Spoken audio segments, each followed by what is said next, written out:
بیرس صاحب اب آپ نے سنا ہے علی امین گنڈاپور صاحب کے ساتھ جو شکایت اور شکوے تھے وہ بڑے عرصے سے چل رہے ہیں، کنسیڈرنگ کہ مولانا صاحب کی اور ان کی حلقے کی سیاست تو موجود ہی ہے، لیکن for the greater good according to the opposition اکٹھے ہو رہے ہیں، تو پھر تو یہ بیان بازی نہیں ہونی چاہیے نا. یہ پی ٹی آئی کا اپنی لیک آف کلیئرٹی ہے کیا؟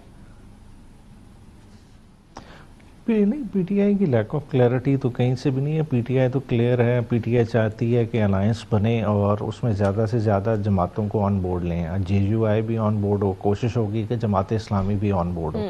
اب ظاہری بات ہے کہ شروع کی یہ پرابلمز ہیں، ٹرف وار بھی ہے جیسا آپ نے ڈی اے خان کا ذکر کیا، وہ پرابلمز ہیں. تو ان کو سیٹل ان کس نے کرنا ہے؟ سیٹل ان کرنا ہے عمران خان نے. عمران خان کی طرف جب ایک میسج جائے گا تو وہ ساری چیزیں اسی طرح سے خاموش ہو جائیں گی، کیونکہ لائن تو فالو عمران خان کی ہوگی. اور آنے والے دنوں میں جیسا مولانا صاحب واپس آ رہے ہیں، اس دوران پارٹی لیڈران کی بھی ہوپ فلی ملاقات ہو جائے گی، کیونکہ کل بھی ملاقات کرنے نہیں دی گئی. کوشش یہی تھی کہ ملاقات ہو جائے، تو اس کے بعد زیادہ کلیئرٹی آ جائے گی. بیرس صاحب کلیئرٹی اس بات پہ تو ہے کہ جے یو آئی کو مل کر بٹھانا ہے، وہ کلیئرٹی علی امین گنڈاپور صاحب کو بھی ہے. اب وہ بات بھی پی ٹی آئی کے اپنے لوگ ہمیں بتا رہے ہیں، مجھے پرسنلی آف ایئر بتایا بہت سارے دوستوں نے پی ٹی آئی کے، کہ آپس میں بھی کافی چپکلش چل رہی ہے پی ٹی آئی کے دھڑوں کی، علی امین گنڈاپور صاحب ورسز جنید اکبر صاحب. اور ایسی صورتحال میں ان کا یہ بیان آیا. کلیئرٹی تو ہے نا کہ جے یو آئی کو بٹھانا ہے ساتھ، تو پھر ایسے بیانات کیوں؟ اب یہ تو ظاہری بات ہے، بہتر وہ کلیریفائی کر سکتے ہیں کہ انہوں نے کس کانٹیکس میں وہ بات کی ہے. مگر بات ہے کہ جب چیزیں ڈیسائیڈ کر لی ہیں کہ لانگر رن میں ایک ساتھ چلنا ہے ایک بڑے آبجیکٹیو کے لیے، کہ کانسٹیٹیوشن کی ریسٹوریشن کے لیے، اور جو بھی مسئلے ہیں مطلب ورکرز کی حد تک ساتھ کس طرح سے چلنا ہے، اور یہ والے ایشوز یہ سارے زیر بحث ہیں، اور انشاءاللہ آنے والے دنوں میں یہ بہتر طریقے سے حل ہو جائیں گے. اور باقی جو دوسری آپ بات کریں وہ نہیں، انٹرنل چپکلش اس کو نہیں ہیمپر کرے گی. یہ مور اور لیس زیادہ ہلکے کی چپکلش ہے، اس کی وجہ سے ایشو ہے. ہیمپر نہیں کرے گی، لیکن آپ یہ کنفرم کر رہے ہیں کہ انٹرنل چپکلش ہے.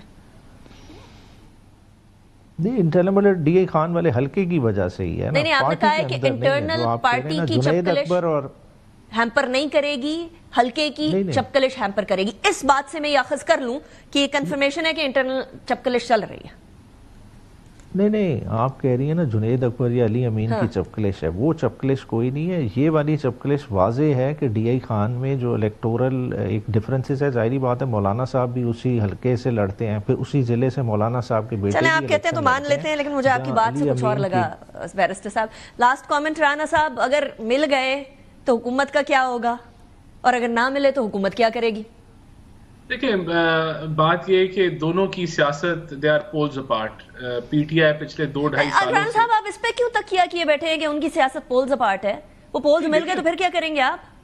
دیکھیں، میں وہی کہہ رہا ہوں نا، یہ پی ٹی آئی کی جو 2-2.5 سال سے سیاست ہے وہ تو اگریسو اور کہہ لیں اگریشن اور کنفرنٹیشن اور تصادم کی سیاست ہے. مولانا صاحب کی تو یہ سیاست ہے ہی نہیں. اگر مل بھی گئے، اگر آپ کہہ رہی ہیں کہ مل گئے، اگر مل بھی گئے تو وہ نہیں ہوگا جو آپ سمجھ رہے ہیں کہ جی وہ سڑکیں جام ہو جائیں گی اور پھر سڑکوں کے اوپر کوئی فیصلے ہوں گے. مولانا صاحب کی یہ سیاست نہیں ہے، اور چانسز تو ویسے ہی بڑے مشکل ہیں کہ یہ مل جائیں گے. پہلے تو آپ نے جو کہا جو ڈویژنز ہیں وہ واقعی ایک ڈویژن نہیں ہے، کوئی 50 ڈویژنز ہیں. اس کو عبور پی ٹی آئی کرے گی تو پھر اگلا مرحلہ آئے گا. ویسے رانا صاحب مخالف کی ویکنیسز کے اوپر ریلائے نہیں کرنا چاہیے، اپنی طاقت پہ ریلائے کرنا چاہیے. بجیزی کے ساتھ مجھے آپ کو بتا دیتا ہوں ہماری اکنامک ٹرن اراؤنڈ ہماری اسٹرینتھ ہے، اور عوام جو ہے وہ اپنے پیروں پہ کلہاڑی نہیں مارتی جب ان کو نظر آ رہا ہے کہ ملک بہتری کی طرف جا رہا ہے. یہ سب سے بڑی ہماری اسٹرینتھ ہے. اور اس اوپر ہم رانا صاحب I have to wrap up the program. Thank you very much. اس سیگمنٹ کو اختتام کی طرف لے کر جاتے ہیں بیرسٹر صاحب، رانا صاحب. اس کے بعد پھر ہم ذرا بات کریں گے، ایک اور بڑا سٹیپ لے رہے ہیں پاکستان کے اندر. 31 March is the deadline. Deadline for what? After a break.